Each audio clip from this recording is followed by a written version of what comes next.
everyone, and welcome to Ellen's Kitchen Keepers. What time is it? It's Tupper time. But not only are we just going to talk about Tupperware, we're going to talk about a way to preserve food. And have you ever thought about years and years ago, even back to ancient times, there was no refrigeration. How was food preserved? How did they keep it?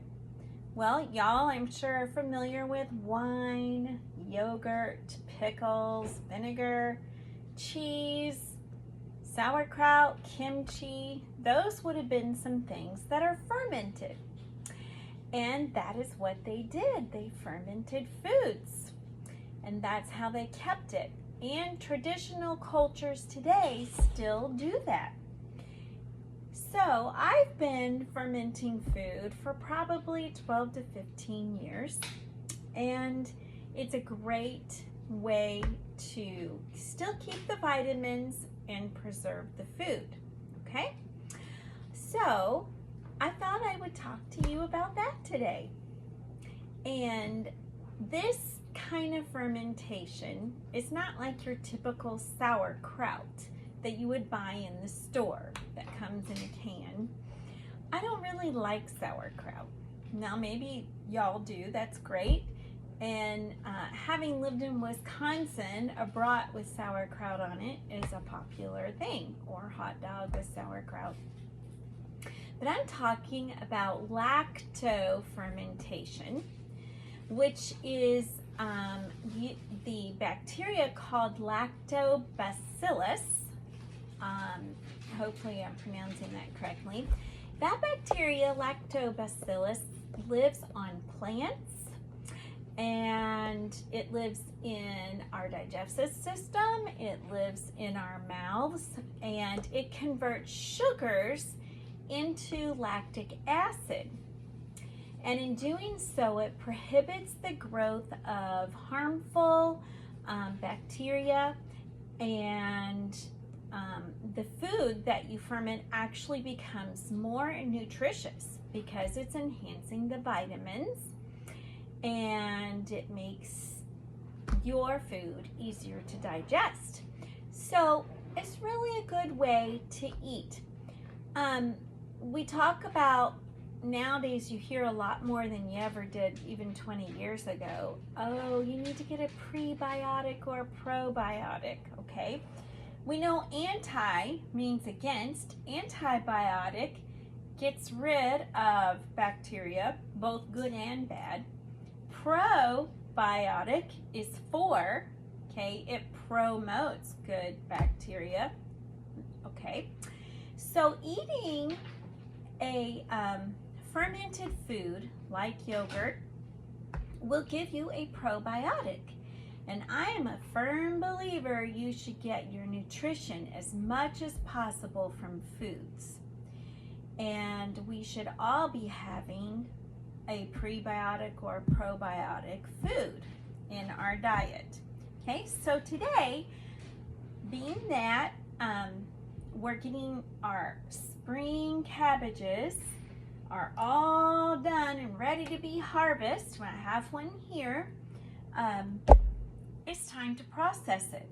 And there's so many ways to do cabbage. One of my favorite ways to eat cabbage is in a cabbage apple salad. But I'm going to talk about preserving it. Now for cabbage, you can preserve it by freezing it. That's one way. You can even can it, and you can actually ferment it. And I'm going to make an easy fermentation just using 3 ingredients: salt, water, and cabbage, okay? All right, so let's get started with that.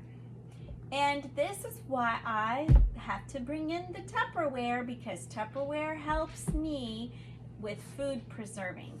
And if any of you out there are homesteading, Tupperware is a great tool to have in your kitchen because it will help you with preserving food.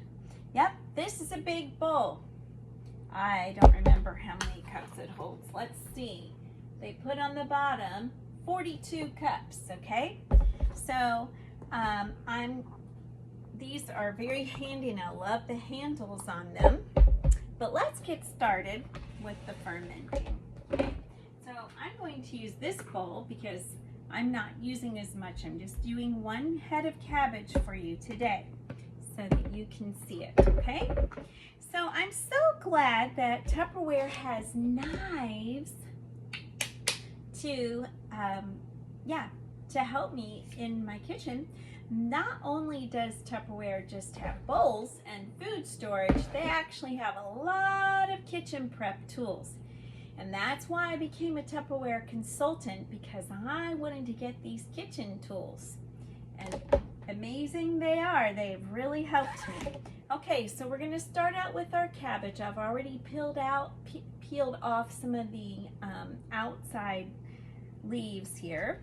And we have a core that we're going to cut around. Okay, now these knives have a guard on them. They can be hung up.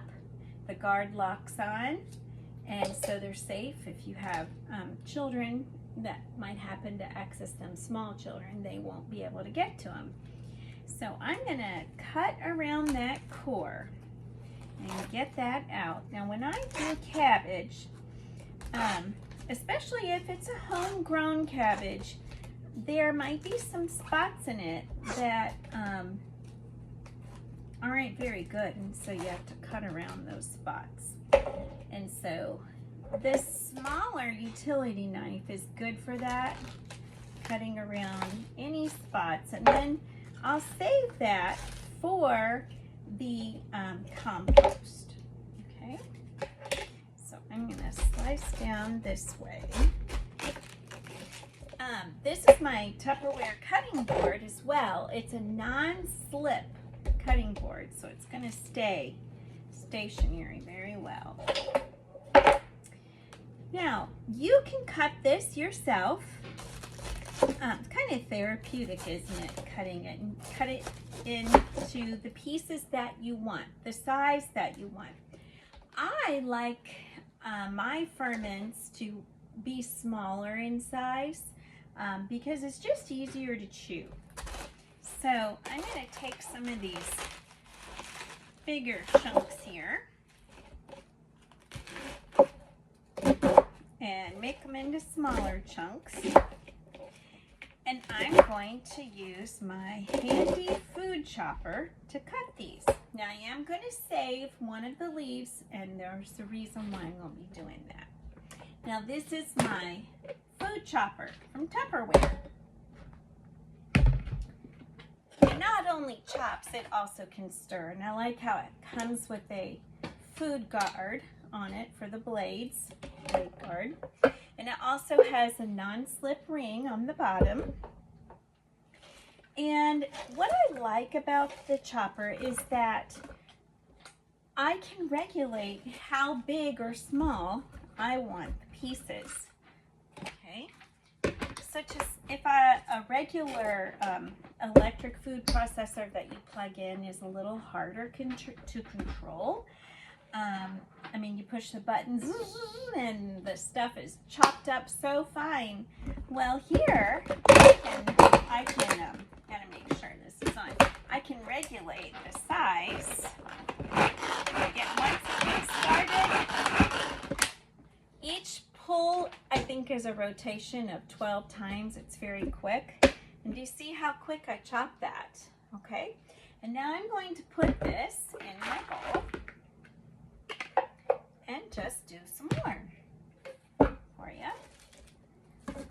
And we're going to do this whole head of cabbage, and I'm going to show you how quick and easy it is to preserve this. Now, like I said, being that it's coming right from the garden, you want to make sure, like, for instance, there's a little spot on this one, so I don't want that little piece. I'm going to be checking it to make sure. Okay.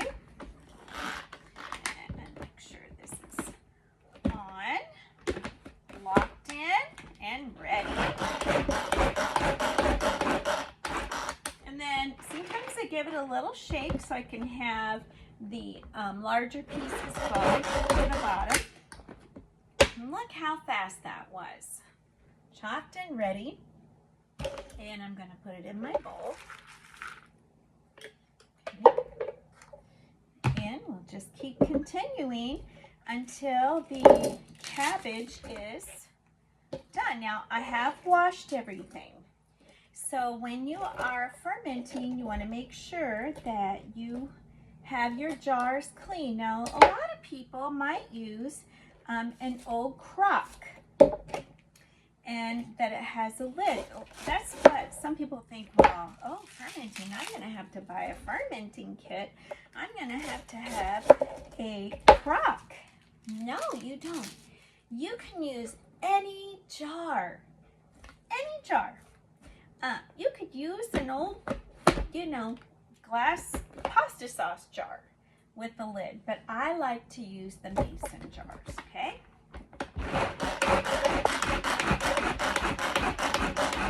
Okay, there we go. Simple and ready.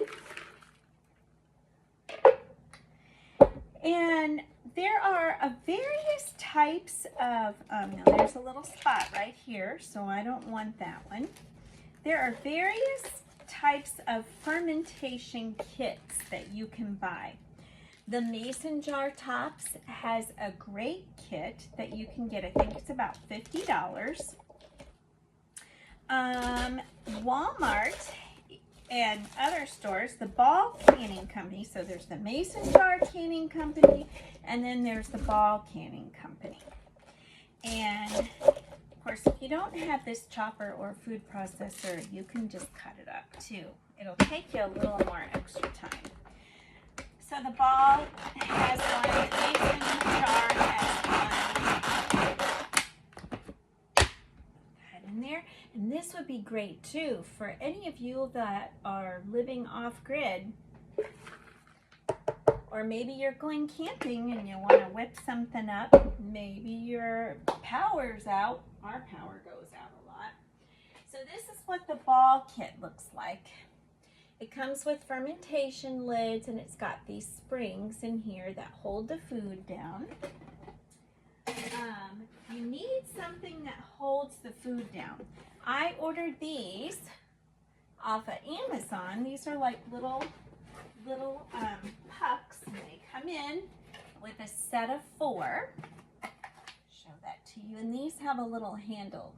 So the Ball Mace or the Mason Jar kit would have those too from the Mason brand. But I'll talk more about the different kits there are. Make sure we get our cabbage chunked up here. Now, you know you can compost. And if you live in a small area and you don't have a big garden, or a lot of room in your yard, you can still compost by just throwing this extra in your garden, and it will be fine. It'll compost in there. Or you can make a small little compost area. They have these little compost I wouldn't say machines, but like a tumbler. It's a big container. You don't really need that. All right. Sometimes if you don't have this part, the top, put into this part just makes that noise. It's fine though. Just means you gotta check your connection. Make sure it's connected. Okay. And we're about done with this whole head of cabbage here. It was a large head of cabbage. Okay. Put these in here. So learning to ferment with cabbage is kind of your basic, easiest thing to learn with. And you can add, you can ferment so many things, but to this fermenting, you could add apples to your cabbage. You could add pepper, dill, fennel, herbs or spices that you think that you would like with it. All right, now we'll get this out of the way over here. And I have it ready, okay? And this bowl holds 32 cups, so it's pretty big. This is called the That's a bowl with the handle. Now, the next thing you need is salt, okay?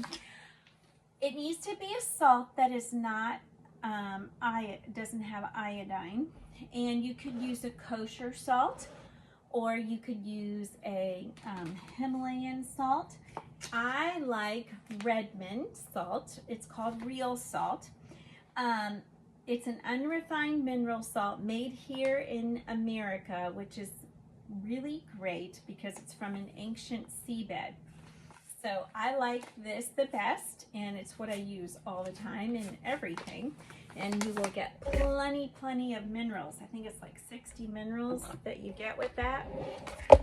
So what I do is if I buy in bulk, I use a modular mate from Tupperware.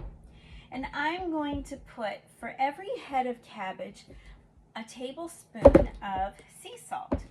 Now, a lot of times people with fermenting make what's called a brine, but I'm putting my salt right in here. And then you have to work it in your lettuce, or your cabbage.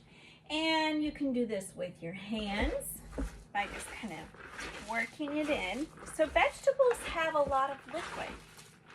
Believe it or not, you know, carrots have juice in them. That's why people juice. Okay, so I'm going to show you that way of squeezing it with your hands, but then you can also pound it. Now this is a food pusher that I used like with the old juicer machine, and where you'd push the juice down, the food down into the funnel part. Well, I saved it, and now I use this, and I'm going to smash up my cabbage and work it by using this. Now, the Mason Tops ferment kit comes with a beautiful wooden one that you could use. And this would also be fun for kids to do too. And they could fist it. If you have boys, they could fist it and get their energy out. And then another idea to get your salt all together is to, because you want to incorporate your salt, is to get your lid in here. And remember, I always burp my Tupperware. And shake it, because the shaking will also get all that cabbage loosened up and get the salt incorporated. So you can do that. And then after you've worked it, it probably takes about 20 minutes to really get that cabbage worked. You're going to want to let it sit anywhere from an hour to 3 hours to get the reason why you do all this is to get the juices going.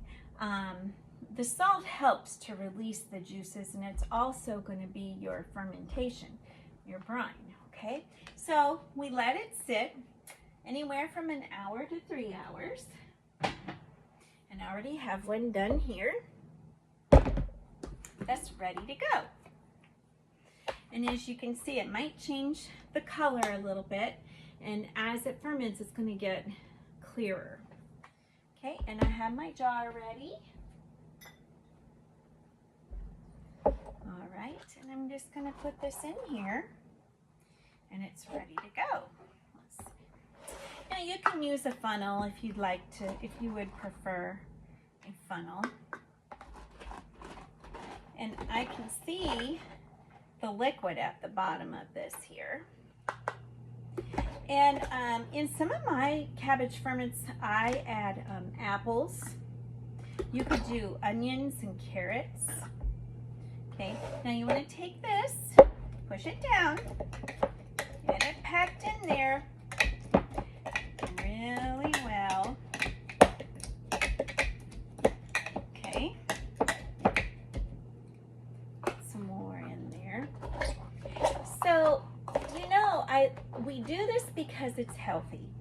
and it's very healthy for your whole digestive system and your gut. It's going to boost your gut health. And you should be eating a bit of probiotic food, prebiotic food with every meal, at least a tablespoon. So you could put this in, let's say you have some picky people that don't really like it. You could put this in, mix it in salads, you know. Don't cook it though, okay? We're doing this method because canning, yes, I do can, but canning kills off all those healthy enzymes, and there's still some vitamins with canning, but not like with this, okay? And then you want to leave a bit of head space at the top, okay? About an inch to an inch and a half of head space, and you'll put your weight in here. So your weight is to make sure that the liquid stays, or that all the food stays under the liquid. Now, before I had some extra money to buy the little food weights, I used the bottom of a glass. I found a glass at the thrift shop that was, you know, thick on the bottom, and purposely broke it, and so it is sharp, and I would put these in my jars and use this as a weight. And so remember when I said I was going to save that extra cabbage leaf? I'm going to put this on top, okay, to kind of help keep it down. Put my weight in that I've washed, okay. Now this will create more liquid as it's fermenting. And then I'm going to pour some water in. Now you have to use a good clean water source, one that doesn't have chlorine. And the way you get chlorine out of water is to let it sit for 24 hours. I usually just put a coffee filter on top. I even put my water out in the sunshine, and that gives you what's called structured water. But this water is, I like distilled water too. This is a distilled water, but you don't need that. If you're going to have water out of the tap, just make sure that it's clean and that you have let it sit out. Okay, so we're going to put some water in, and it's not pouring the best. Okay, until that brine is covered up a bit. I'm just going to go over to the sink a minute and pour this because I don't want it spilling on my counter. There we go. Okay, now everything is covered up in here. And then we're going to wipe off the top of this here. It's nice and clear. Okay. Now you have a couple of options as far as lids. Okay, like I said, you can use this one. This is a very inexpensive one that you can pretty much buy it anywhere. Or you can order online. Or you can use the traditional lid jar. Okay, you can put this on, make sure it's clean, but you have to burp this. So with fermenting, you don't want it to get oxygen, but it's going to build up gases, so it has to release that out. And it's also going to create more liquid in here. And so when you're fermenting this, when it's sitting out, you're going to want to put it on a tray or a plate, because sometimes liquid does come out. And I'm going to use the ball one because this is just what I have. It's affordable, and this is it's got a little vent here. It's going to let the oxygen, not get in. It's going to prevent that, but it's also going to let the gases out. And I'll close that up. And you want to put it somewhere where it is not in the sunshine. And you can let it sit anywhere from 5 to 14 days. Some people let theirs go longer. The longer it sits, the more tangy, zingy, sour it'll be. And I don't like mine to sit that long. Also, it needs to be at room temperature, but if your house is warmer, like mine in the summer, it's going to take less time to ferment. So write the date on here with a piece of masking tape or whatever, whatever 7 days is, whatever 7 days is from now, and it'll be a reminder for you to check it and just taste it. If you don't think it's sour enough, then let it sit longer. Also, taste it as you're stirring your mixture up to see if it's the saltiness that you like. But you do need to at least use a tablespoon of salt per head of cabbage, okay? So this will be ready, and we will be enjoying this, and the other ones I'm going to be adding apples to, or some carrots, and like I said, you could add garlic or any kind of spices that you'd like, or herbs. And this is going to help with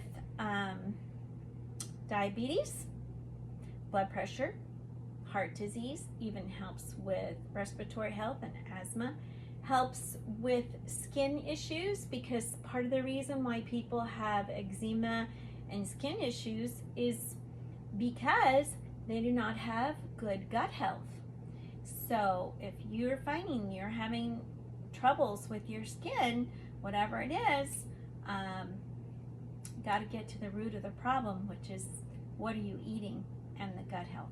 It'll help with anxiety and depression, oral health, and definitely bowel issues that many people have.